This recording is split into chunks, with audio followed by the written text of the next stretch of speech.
Buenas tardes, estimados alumnos. Hoy vamos a repasar, a corregir el examen de la primera semana de nuestra asignatura Nociones Jurídicas Básicas en la semana de febrero de 2020. Vamos a ver si realmente han funcionado nuestros resúmenes, nuestras clases, si hemos detectado esas preguntas de test. Y si las preguntas de desarrollo, pues nos hemos acercado a una posibilidad de estudiarlas con detenimiento.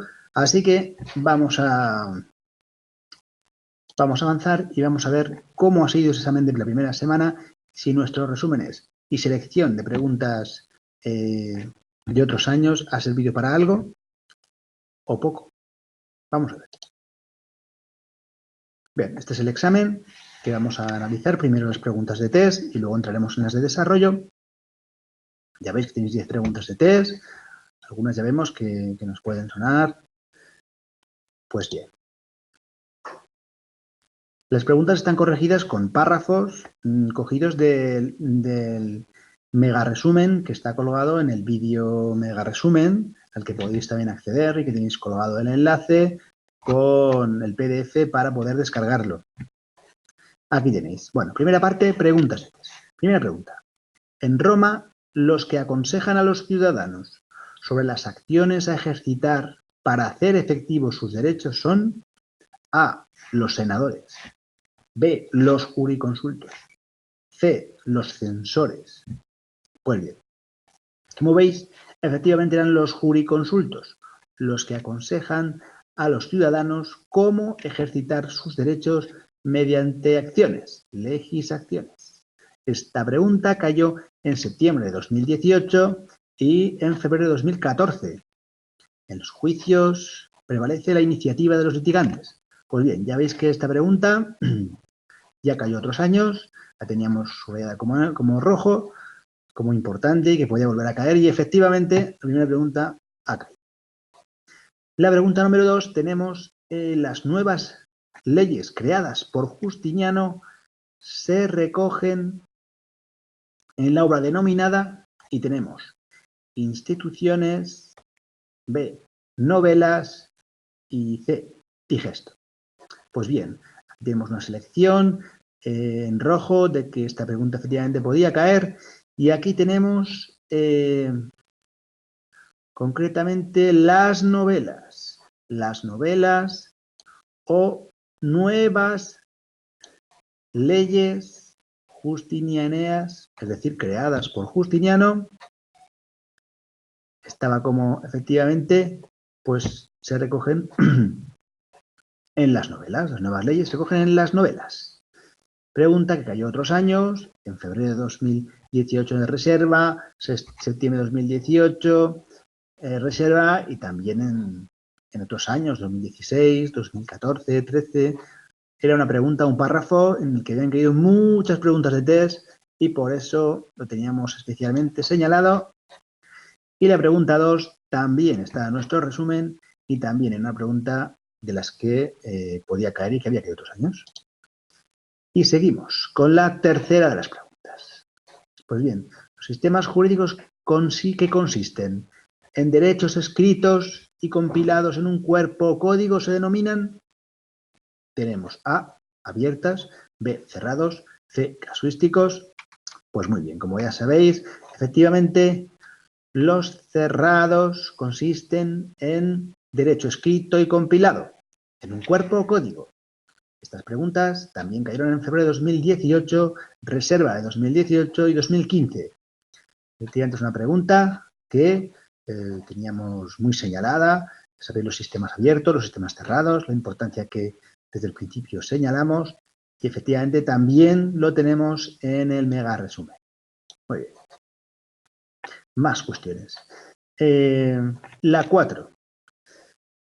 Según la dogmática moderna, se denomina derecho objetivo A, al conjunto normativo, B, al derecho natural y C, al derecho justo. Pues bien, aquí teníamos en el mega resumen, efectivamente, que se hablaba de derecho objetivo en el sentido de conjunto normativo. Y poníamos como ejemplo cuando decimos, estamos cursando el grado en Derecho. Pues este derecho, hablamos del derecho como derecho objetivo, sentido objetivo. Por contraposición, hablábamos de derecho subjetivo cuando decíamos, bueno, tengo derecho a una prestación por desempleo, tengo derecho, esa denominación da ese derecho, hablo de un derecho subjetivo o de un derecho, una acción que tengo derecho a, o del derecho de sucesión o cualquier otro tipo de forma de acción del derecho.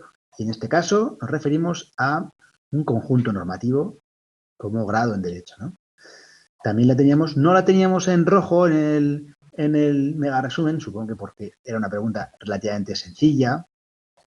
Sí, hacíamos un poco de memoria sobre este tipo de concepto y no entendimos que fue una pregunta demasiado importante, pero efectivamente pues ha caído y yo la consideraría realmente fácil, aunque pues no estaba en rojo, pero bueno, ni había caído otros años, pero realmente sencilla.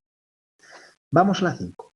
Cuando ante una efectiva laguna normativa existe en el ordenamiento jurídico una norma, cuando ante una efectiva laguna normativa existe en el ordenamiento jurídico una norma que puede ser aplicada bien por analogía o por aplicación extensiva, ya sabéis que eran esas dos técnicas, para cubrir las lagunas se hace referencia a, pues bien,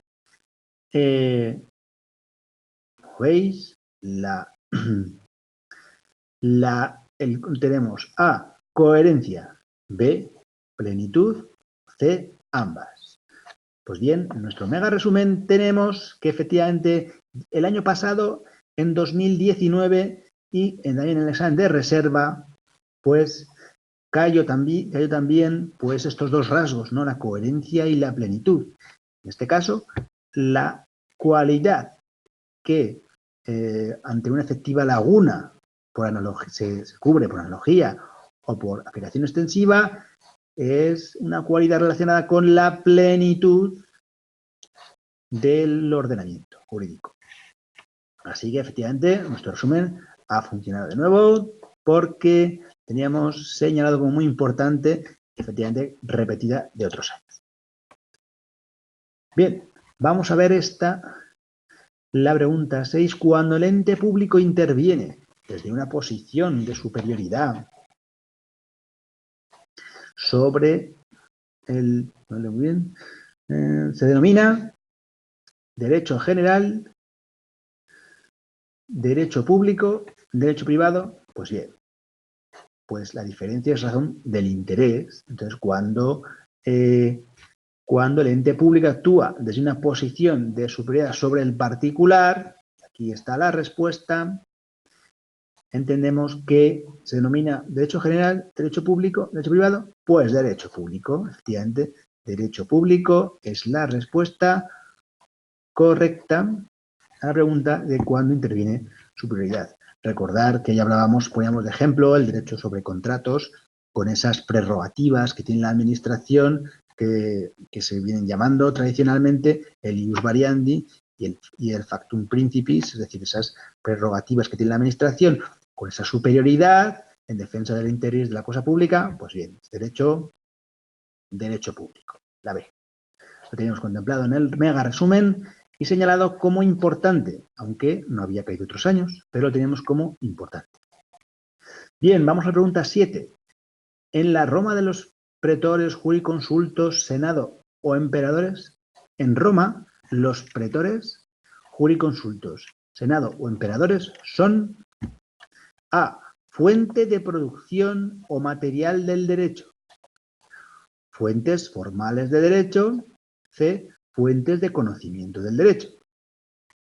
Pues bien, aquí tenemos que en nuestro resumen, mega resumen, aparece claramente que pretores, jurisconsultos, senado o los emperadores ostentan la condición de fuente de producción. Ahí lo tenéis, fuente de producción. Entonces, sería lógicamente la respuesta A, fuente de producción, Que en nuestro resumen no lo teníamos especialmente señalado, pero sí que hicimos en nuestras clases muchísimo hincapié en esa diferenciación entre fuente de producción y fuente de conocimiento. Fuente de conocimiento como esas fuentes formales, como las relacionadas con las leyes. Entonces, las personas que son las fuentes, son fuentes de producción, fuentes materiales de creación del derecho, más que de las relacionadas con la forma, bueno, que son más bien fuentes de conocimiento. Así que lo teníamos en nuestro resumen y efectivamente es correcta, esta era correcta. La ley, vamos a la 8. La ley como fuente formal suprema debe concebirse a la luz de los principios y los derechos contenidos en A, la Constitución, B, la jurisprudencia, C, la doctrina. Pues bien, nos dice en nuestro mega resumen, vemos que ha creído durante muchos años que efectivamente la Constitución tiene ese valor normativo directo, directamente aplicable, sin necesidad de desarrollo legal. Sus preceptos tienen plena condición de fuente de conocimiento, aquí lo veis, fuente de conocimiento, y ha creído muchos años también, en febrero de 2016, 14, septiembre, y el mayor rango, es la fuente de mayor rango de conocimiento y vinculante para los tribunales. Y aquí viene la respuesta, el conjunto del ordenamiento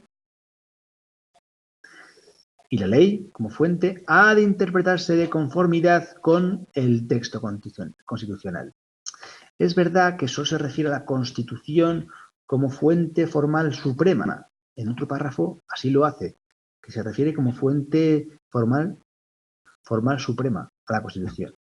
Quizá no sea este el más apropiado, pero efectivamente recoge lo mismo, que sí que aparece que lo de la luz, ¿ves? La fuente, que como fuente ha de interpretarse de conformidad con el texto constitucional. Entonces, supongo que esa interpretación debe concebirse a la luz de esos principios. Esto sí que lo resuelve bien, ¿no? Entonces, efectivamente, sería la A. Vamos a continuar con la pregunta 9. 9. La interpretación realizada por aquellos sujetos que no están revestidos de autoridad para imponer los resultados de su interpretación se denominan A, público, B, semipúblico, B, privada. Efectivamente, es la C, la privada, interpretación privada, que es la realizada por los operadores jurídicos que no están revestidos de autoridad para imponer los resultados de su interpretación como jurídicamente obligatoria. Entonces, este ejemplo, pues los particulares, los abogados que asesoran a las partes en un proceso, quienes emiten sus informes, lógicamente no son vinculantes. Y vamos a la pregunta 10. Bueno, aquí de nuevo hemos acertado con esta selección del mega resumen. La pregunta 10. La Constitución posee valor declarativo, valor normativo directo, ninguna de las anteriores. Otra pregunta muy sencilla y casi prácticamente repetida. La Constitución tiene valor normativo directo. Valor normativo directo. Pregunta que ha caído muchos años, como ya dijimos en el mega resumen y en las clases. Directamente aplicable sin necesidad de desarrollo legal. Septiembre de 2016, febrero de 2013 y febrero del 2020. Ahora. Y hemos terminado con las preguntas de test. Y ahora, pues vamos a ver qué preguntas han caído en el de desarrollo. Pues bien, las preguntas de desarrollo que deberán contestar únicamente, efectivamente que hay que contestar una de las dos preguntas planteadas. Únicamente en este folio, el anverso, con letra clara y legible, únicamente en este folio, así que tampoco podéis desarrollar demasiado, solamente un folio. En el caso de contestar a las preguntas, la primera, que contestéis. La segunda será nula. Así que hay que elegir la que mejor, la que más nos guste o la que mejor nos sepamos. Y tenemos la primera que dice el concepto de fuente del derecho. Pues bueno, si esta cayó ya también el año pasado, el concepto de fuente de derecho cayó el año pasado en desarrollo, como ya lo dijimos en el mega resumen. Y también en las clases de test, pues en la clase del 3 del tema 4. Pues bien, aquí hablaríamos pues, de esa expresión de fuentes del derecho, como instancias de las que procede e instrumentos normativos en los que son susceptibles de plasmarse la regulación jurídica. Materia, pues se refiere a los agentes que lo creen, y formas a las normas de los mismos. Materia o material, fuente material, pues a los agentes que lo crean, una fuente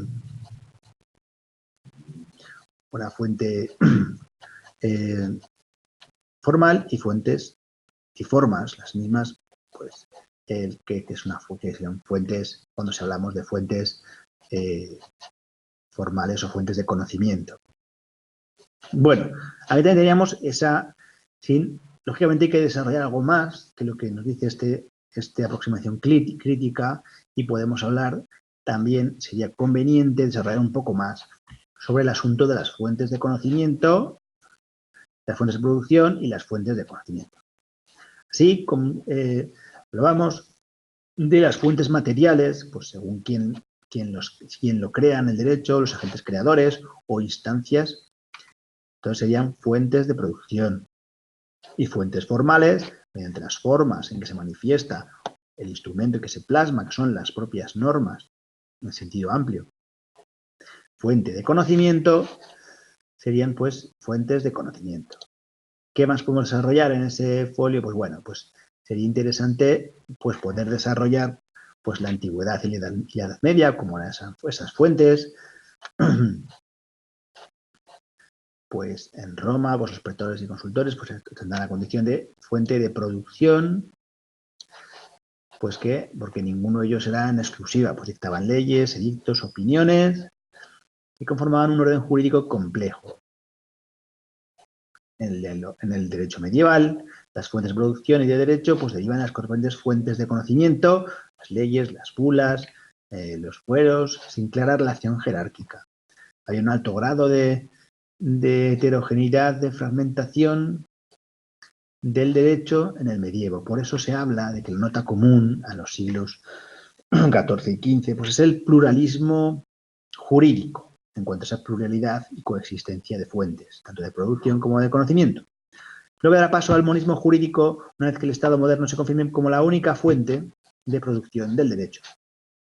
El Estado moderno contemporáneo, pues se habla los siglos XVII y XVIII, pues se configura el Estado absoluto, el absolutismo, donde el rey acumula todo el poder para dictar las leyes y la voluntad, pues es la única fuente de conocimiento del derecho.